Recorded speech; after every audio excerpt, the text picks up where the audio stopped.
et ravie de vous retrouver pour une nouvelle semaine d'actualité. Au sommaire de Café Presse, Trump, désormais interdit de réseaux sociaux, la menace du variant anglais qui plane désormais sur la France et enfin, le phénomène des séries qui fait de l'ombre au cinéma.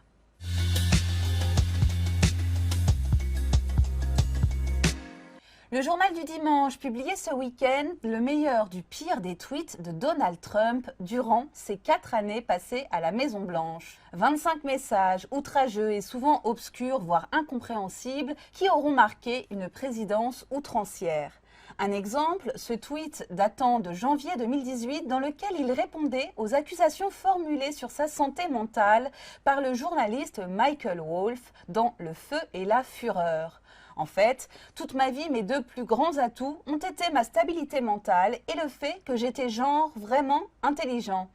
Hillary Clinton, la pourrie, est allée sur ce terrain et comme chacun sait, a fait un flop. Je suis passée de businessman qui a très bien réussi à l'une des plus grandes stars de la télé. À la présidence des États-Unis, j'ai été élue du premier coup. Je pense que ça fait de moi quelqu'un de non seulement intelligent, mais même un génie et surtout un génie mentalement très stable. On n'est pas loin de la méthode Coué. Dans ce florilège, un tweet où il accuse Obama, sans preuve évidemment, d'avoir mis sur écoute la Trump Tower, un autre dans lequel il estime son secrétaire d'État bête comme ses pieds. On se souvient également des insultes racistes visant des femmes parlementaires, de Joe Biden qu'il qualifie de cinglé, et bien entendu ces tweets tapés compulsivement au moment du dépouillement de l'élection américaine, dénonçant des fraudes massives. Ce sera l'élection la plus corrompue de l'histoire américaine, avait-il prédit. Apothéose le 6 janvier, quand Donald Trump, contraint de s'exprimer pour dénoncer l'invasion du Capitole, rentrez chez vous dans la paix et l'amour, souvenez-vous de ce jour pour toujours. On se souviendra pour toujours de ce jour qui a marqué l'histoire, mais sans doute pas pour les mêmes raisons. Désormais interdit de réseaux sociaux, Donald Trump a été banni en un week-end de Facebook, Instagram, Twitter, Snapchat et Twitch, achevant ainsi sa présidence sans ses armes de prédilection.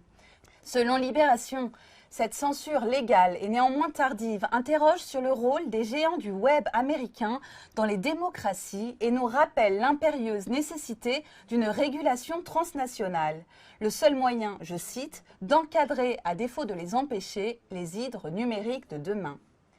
Pour le Figaro, les réseaux sociaux arrivent au bout de leur logique. Après avoir prospéré sur ces constants dérapages, Twitter, Facebook et compagnie se drapent soudain de vertu pour bannir le président sortant, au nom de leurs conditions d'utilisation et pas du droit public. Philippe Gély exige également une régulation étatique et internationale. Lorsqu'on s'abrite derrière la liberté d'expression et le droit à l'information, il faut, je cite, assumer les devoirs qui vont avec.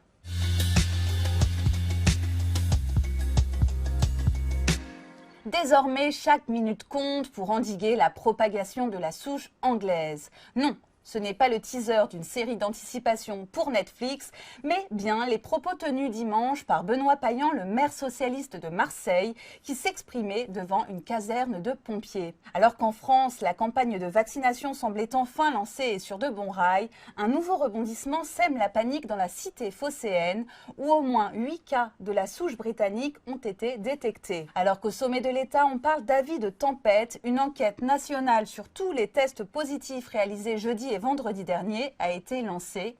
Le but, c'est d'avoir une photographie, de mesurer le pourcentage de variants parmi tous les cas positifs, explique l'épidémiologiste Arnaud Fontanet au journal du dimanche. Ces données vont nous permettre d'estimer le moment où la situation risque de devenir critique, poursuit le spécialiste. Autre résultat attendu, l'impact des fêtes de Noël sur l'évolution de l'épidémie.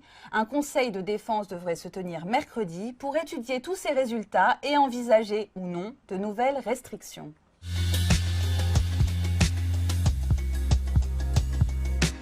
Alors qu'on suit l'actualité depuis des mois comme on regarde une série à rebondissement, les séries, elles, attirent de plus en plus de réalisateurs de cinéma. Par ailleurs, et en raison de la pandémie, si le cinéma a connu une baisse de 70% de ses entrées par rapport à 2019, les séries, de leur côté, ont confirmé leur explosion. Si la bonne santé économique du genre fut une planche de salut pour bon nombre de cinéastes, Anthony Cordier, le réalisateur de la série OVNI, qui vient de démarrer sur Canal+, s'inquiète. La salle a été mon berceau, mais il faut être réaliste. Le cinéma d'auteur attire un public plutôt âgé et nombre d'entre eux, comme mes parents, ont pris un abonnement Netflix ou Disney pendant le confinement. Qui nous dit qu'ils ne conserveront pas ce réflexe une fois les cinémas rouverts? La réponse au prochain épisode d'une nouvelle saison que l'on espère beaucoup moins sombre. Bon début de semaine à tous et à demain.